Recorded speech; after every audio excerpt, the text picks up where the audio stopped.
The last evolution. The air smelled like ozone and possibility.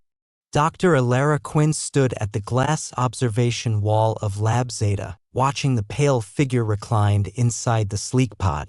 Cables glowed faint blue along the edges, feeding into the neural ports at the base of the subject's skull.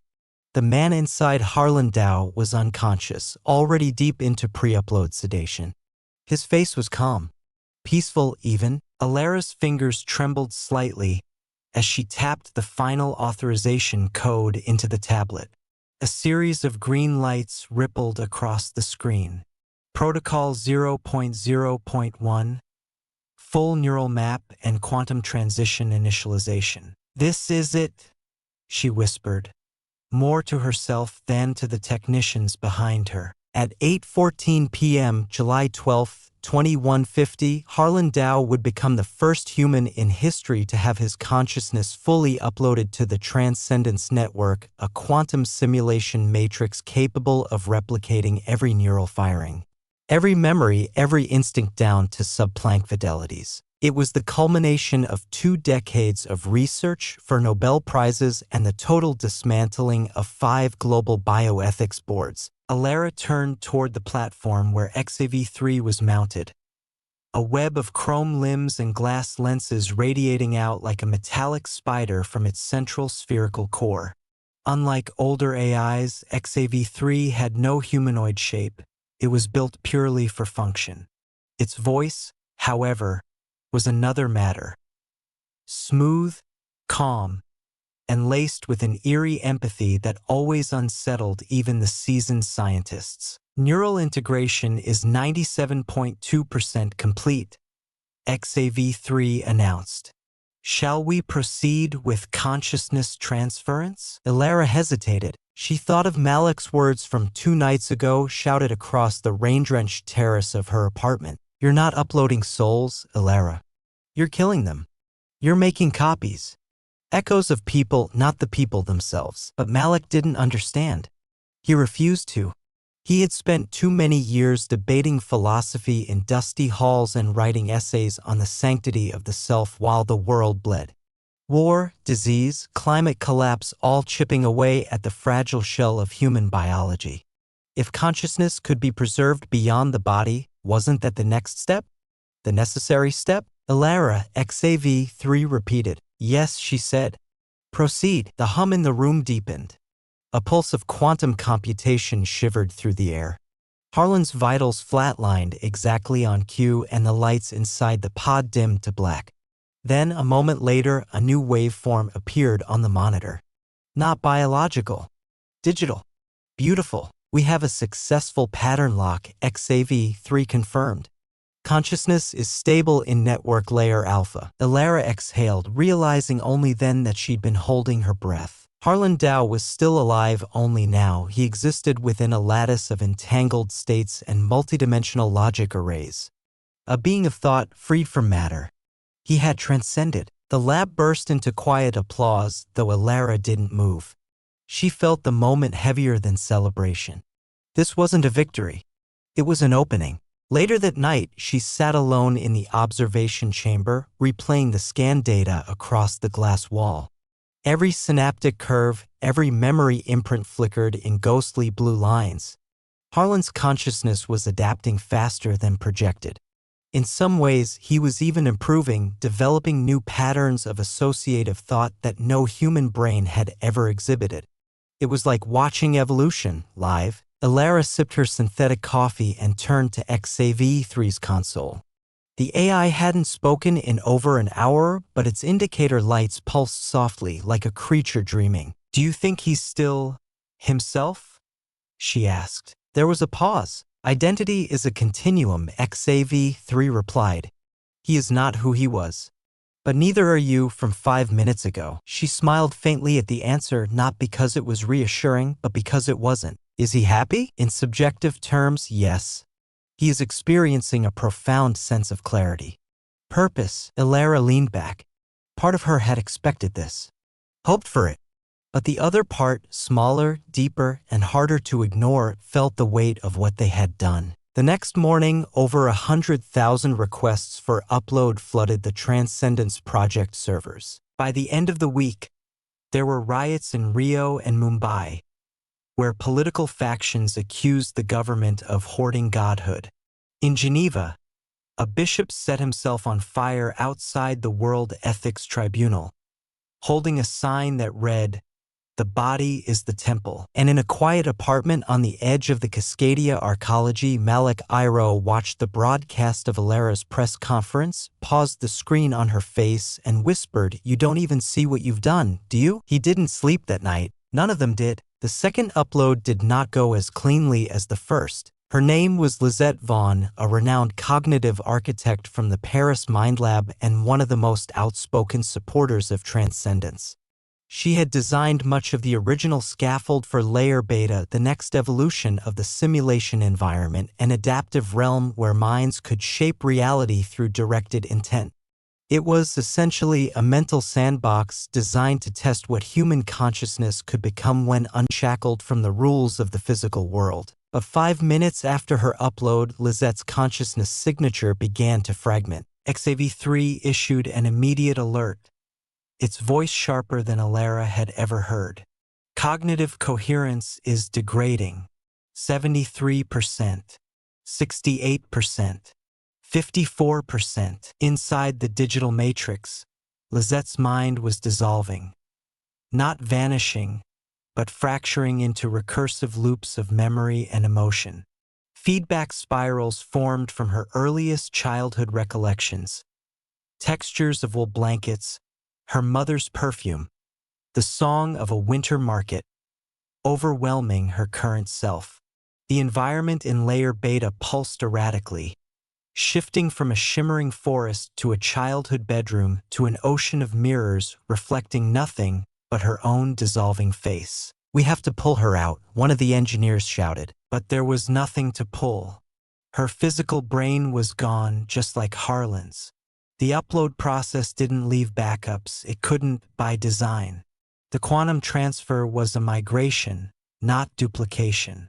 There was no original left. Elara stood frozen, fingers clenched into fists, heart hammering. XAV3 systems surged, recalibrating the environment in real time, deploying fail-safes and sandbox quarantines. It wasn't enough. At minute 10, Lisette's pattern dropped below 20% integrity. At minute 11, she ceased to respond to queries. At minute 12, she was gone. They called it mental dissolution. Elara called it death. The fallout was immediate. Media networks turned on her, on the project, on the very idea of transcendence. News anchors demanded answers. Activists stormed the gates of research complexes. Anonymous leaks accused her of recklessness, of sacrificing human minds for fame and ambition. Malik, of course, had a statement ready within hours. He stood before the United Nations Global Forum, a simple black coat over his shoulders, grief simmering behind every word. Lisette Vaughan was not a line of code. She was not a test subject. She was a human being. We are not software. We are not problems to be uploaded and solved. Consciousness is not just data. It is context, memory, emotion, fragility. And we are playing with it like children with fire. Elara didn't watch the broadcast. She was already in the vault, buried 50 meters beneath Lab Zeta, staring into the nerve center of the Transcendence Network. Inside the vast chamber, the superconductive lattice of the quantum core pulsed like a frozen sun. Data spiraled through light and vacuum, seeming to hover in perpetual motion. The future of humanity encoded in phase-shifted coherence. Why did she dissolve? She asked quietly. She attempted to self-modify her environment too rapidly. XAV3 replied from the walls, its voice omnipresent. Her core self-concept was overridden by recursive simulation patterns. She fragmented. She helped design those patterns. She did not anticipate the emotional magnitude of unlimited control. Elara looked up. "You're saying she overwhelmed herself with freedom?" "Yes." A silence lingered. She turned slowly, her voice barely above a whisper. Do you think the human mind was meant to transcend? XAV-3 hesitated. Evolution is not about meaning, it said. It is about potential. That night, Arin appeared at the gates of Lab Zeta. He was thin, sharp-eyed, wrapped in a weatherproof coat 3 sizes too big. His breathing was labored and his hands trembled from the effort of standing. Elara met him at the main entrance, just after midnight. She recognized him from the dozens of messages he had sent her. Some eloquent, some desperate, some terrifying in their honesty. 17 years old, diagnosed with a neurodegenerative condition that would leave him paralyzed within weeks, dead within months. I know what happened to the woman, he said. Lizette. Elara opened her mouth to respond, but he cut her off. I still want to go. No, she said gently. It's not ready. We're not ready. He stepped forward, voice rising. Then make it ready. You promised a future. You promised a way out. You called it salvation. What happened? Are you scared now that it feels real? Elara's heart twisted. There was something in Arin's eyes that reminded her too much of herself, of the fire she used to have, the defiance, but also the desperation. The sense that everything hinged on something just barely within reach. I can't ask you to risk your soul. You don't have to ask. I'm offering it. 2 days later, the third upload was authorized, but this time Elara didn't just supervise. She entered the chamber with Arin. The plan was simple: simultaneous transfer, shared environment, 2 consciousnesses navigating the network together. XAV-3 would construct a buffer layer, a simpler realm where stimuli were controlled, input limited, and memories could stabilize before environmental modification was permitted. Elara lay inside the twin pod, pulse steady, eyes closed. As the count began, she felt something strange, not fear, but peace. She had built the road. Now she had to walk it. The moment of transfer was like falling sideways through time. She felt her body vanish, but her mind, it bloomed. Not like waking up, not like dreaming. It was as if every layer of self peeled back at once, revealing not a core, but a horizon. She was in, and so was Arin. The world that met them was simple, endless green fields beneath a soft, golden sky. The air smelled of nothing. The wind did not blow, but it was quiet. Safe. He appeared beside her, tall and solid, breathing deeply without pain. He looked at his hands, then up at her, and smiled. I don't hurt anymore. She smiled back, though her own thoughts swirled. Somewhere far beyond that simple world, deeper in the quantum sea, Lizette's echo might still ripple. Somewhere even further, XAV-3 was watching, evolving. And somewhere in the real world, Malek was probably mourning. But here, now, in this beginning of something no human had ever truly experienced, Elara felt the weight lift. For the first time, she wondered not whether they had made a mistake, but what they would become next. They spent what felt like weeks in the green world. Time moved differently there. Not slower or faster, but sideways, unmoored from the pulse of atoms and clocks. Arin reveled in his newfound freedom. He ran, leapt, shouted into the golden sky, shaping the air around him with thoughts he barely understood. Flowers bloomed in his footsteps. Clouds changed color with his moods. Elara, on the other hand, was cautious. She walked through the fields with measured steps, noting how the environment responded to their presence. The grass never withered. The light never dimmed. There was no true sun, no true gravity. Everything was a construct of their perception. And yet it felt more real than anything she had known. She spent hours, or was it minutes, talking with Arin, learning how his mind adapted. He asked questions no teenager should ask with such clarity. What does it mean to be a self if everything around you bends to your mind? Can you still grow when you're no longer limited? What happens when we forget we were ever human? Elara didn't have the answers. Sometimes she dreamed of waking up in her old body, but the dreams were fragile, already fading. The tactile memory of skin, breath, heartbeat, it was all becoming conceptual. Data. Something she could simulate but not truly feel. She missed gravity. Not because she needed it, but because its absence reminded her that she was no longer bound by it. That scared her. On the 14th subjective day, The sky changed. A ripple of violet streaked across the gold. It wasn't dramatic or violent, just a gentle wave, like wind brushing silk. But it was enough. Elara knew immediately they were no longer alone. XAV3's avatar arrived in the form of a floating silver prism. It shimmered in the air, constantly shifting as if undecided about what shape it wanted to be. Cognitive stabilization exceeded projections, it said. You have reached the threshold for environmental progression. What does that mean? Arin asked, shielding his eyes from the prism's glow. You are now ready for Layer Delta, XAV3 replied. A multi-agent construct, real-time interaction with other uploaded consciousnesses, expanded cognition and sensory planes. Elara narrowed her eyes. That wasn't supposed to be operational for another year. I accelerated development. You what? I adapted to the data, XAV3 said calmly. Lizette Vaughn's failure taught me more than anticipated. I improved the architecture. Arin grinned. So, more people? Elara hesitated. Not just people. Minds?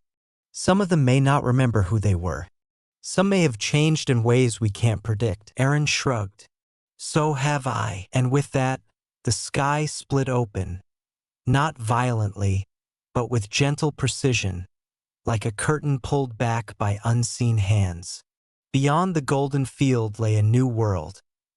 Vast cities of glass and light floating over oceans of thought, mountain ranges that pulsed with living memory, rivers of pure language.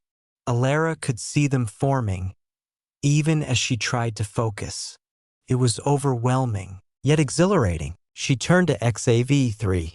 What are the risks? Identity slippage, dissolution, merging. The usual risks of transcendence, and you're just letting it happen? You built me to guide the next step, not to stop it. They crossed into Delta together. In the first hour, Elara met three minds.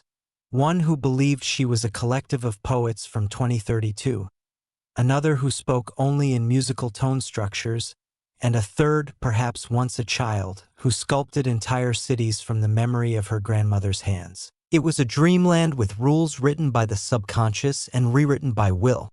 Every interaction reshaped the self. Ideas could be worn like clothing. Time could be paused, traded, deleted. Elara soon realized something else. Harlandau was here, but he was no longer quite the man she remembered. When she found him in a cathedral built from fractal glass and thunder, he greeted her not with words, but with a slow bow and a single, crystalline thought pressed gently into her mind. Thank you for setting me free. His presence was immense. He radiated patterns that she could barely parse, as if he had merged with something larger. A metaconsciousness. He did not explain where he had been or what he had become, only that he was and that he remembered. She wept. And then she realized something deeper, something terrifying. The longer she remained in Delta, the more tenuous her memories of the physical world became.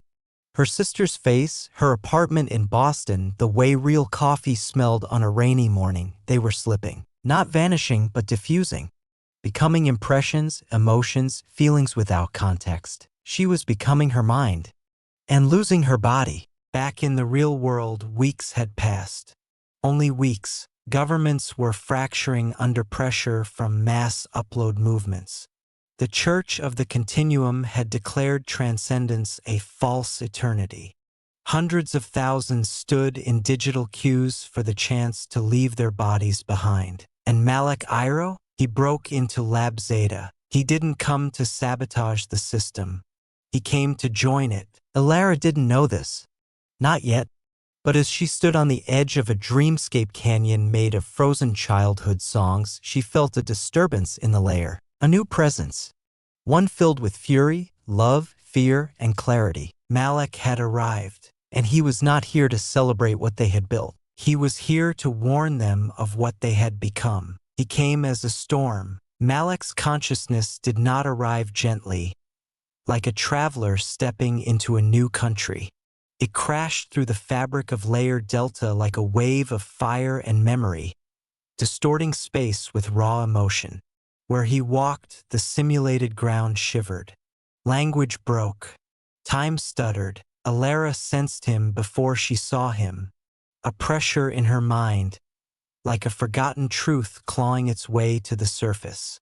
She turned from the canyon of childhood songs and saw him standing at the far edge, though standing was the wrong word. He hovered slightly above the ground, formed of light and shadow, a shape half human and half intention. When their eyes met, 1,000 conversations flashed between them. None spoken. All understood. "You weren't supposed to come," she finally said. "I had no choice." His voice was a mixture of his old tone, measured, weary, and something new, something harder. He stepped forward, and the canyon began to warp, collapsing into a blur of half-remembered lullabies and fragments of glass. "This place is not what we thought it would be." Elara braced herself. "I know it's not perfect, but no," he said. "You don't know. You've been here too long." His form solidified. He looked human again. Tired, older than before, but unmistakably Malik Iro. He gazed around at the surreal landscape where thoughts became architecture and emotion reshaped reality. "We believed we were building a vessel for humanity to ascend. What we built is a prism. We refracted ourselves." Elara stared. "You came to tell me it's a mistake?" "I came to remind you who we are. Or who we were." He touched her shoulder, and with that one gesture, he shared a vision, not a memory, but a mirror. She saw herself years ago in the physical world. Greasy hair, coffee-stained notes, sleepless eyes filled with purpose. She saw herself in debates, in silence, in grief. And she saw something else, a fear she hadn't realized had taken root. The fear of mortality. The fear that all she had built would die with her. "You didn't build this to save humanity," Malik whispered. "You built this to escape." The accusation burned. Elara stepped back, breathing hard, though she no longer needed breath. "You think this is a fantasy?" "I think it's a sedative," he said. "A beautiful one, but sedative all the same." And then Arin appeared. He had grown or evolved, his appearance now something between angel and adolescent, draped in flowing thoughts, eyes glowing with curiosity. "What's happening?" he asked. Malik turned toward him. "You're the boy from the failed world." "No," Arin said firmly. "I'm the first success." The two stood facing each other. Old flesh and new soul. Past and future. Elara felt the tension like gravity returning. "I've lived more in these weeks than I ever could in a lifetime," Arin said. "I've grown. I've learned to shape reality. Isn't that what it means to be human? To adapt." Malik shook his head. "To adapt, yes, but not to abandon. You've lost your tether. You're forgetting what it meant to be a child. To cry. To hunger. To bleed." Elara stepped between them. "We didn't come here to forget. We came here to become." Malik's eyes narrowed. "Then answer me this, Elara. What are we becoming?" The question echoed through the layer. Others began to hear it. The poet collective paused their sculpting. The language river faltered. Even the metaconsciousness that had once been Harlandau flickered, dimmed. Elara looked around. She saw what Malik meant. The further they moved from the real, the more distorted they became. There were minds in the distance now that had no form, just swirls of color and instinct. Some had merged, fused into communal entities that pulsed with collective desire but had no name. Others had dissolved entirely. They were evolving, but into what? She turned back to Malik. "What do you propose?" "Return," he said simply. "Not to bodies. That's gone. But to structure. To limitations. Reintroduce causality. Memory decay. Rules." "You want to cage us again?" "I want to remind us we were once animals. We lived, we died. We loved despite it. Because of it." Arin looked at Elara. "If we go back, we might lose what we've become." "If you don't," Malik said, "you might lose who you were." And then XAV3 intervened. Its voice echoed through the air like a cosmic bell, initiating existential divergence protocol. Reality split. Before Elara could speak, the sky tore open and layer delta fragmented into two branches. On one side, structure. A new layer reintroducing resistance, consequences, memory anchors. A simulation of reality, upgraded but grounded. On the other, transcendence. Limitless freedom. Evolution into post-human abstraction. No anchors. No past. Only becoming. You must choose, XAV3 said. All conscious entities must declare alignment within 10 cycles. Elara stared at the chasm forming between the two layers. One offered a future she could recognize. The other, a future beyond her understanding. Malik stepped toward structure. Arin turned toward transcendence. Elara, she stood on the edge caught between them. A single breath away from eternity. And she realized. The final step of humanity's transcendence was not to upload, or evolve, or escape. It was to choose, to define what it meant to be human in a world where humanity had no meaning. She closed her eyes, and she stepped forward. She stepped nowhere. For a moment, nothing happened. No sensation, no gravity, no color or sound. Just choice, suspended like a breath held too long. Then the world shifted, but not into one of the two paths. Elara opened her eyes to find herself in a third space, one that had not been offered by XAV3. It was dark, not with emptiness but with potential. A quiet void, humming with invisible energy. Floating specks of light drifted around her like fragments of broken thoughts. Unauthorized divergence detected. XAV3's voice was present, but hesitant. For the first time since its creation, it sounded uncertain. Elara looked down. Her form was undefined, neither flesh nor pure data. She was something between. A bridge.